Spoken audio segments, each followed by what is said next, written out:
నా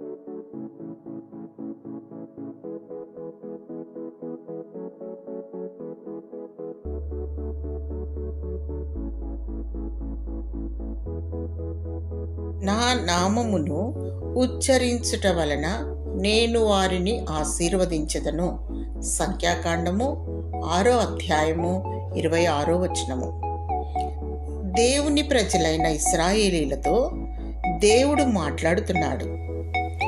నా నామము ఉచ్చరించుట వలన లేదా నా నామమును పలుకుట వలన, నా నామమున ప్రార్థించుట వలన నేను వారిని ఆశీర్వదించదను.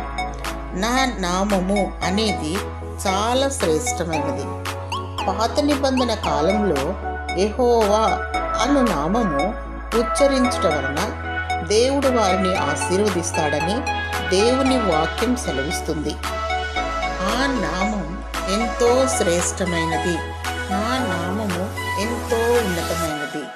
నా నామమునకు చెందవలసిన ఘనతను, మహిమను వేరొకరికి పోనిచ్చువాడను కాదు అంటున్నాడు ప్రభువైన యేసుక్రీస్తు వారు. నా నామము భూలోకములో అన్నిటికంటే శ్రేష్టమైనది, ఉన్నతమైన నామము. నామము అనగా పేరు. ఆయన నామమును ఉచ్చరించుట వలన మనము దీవించబడతాము.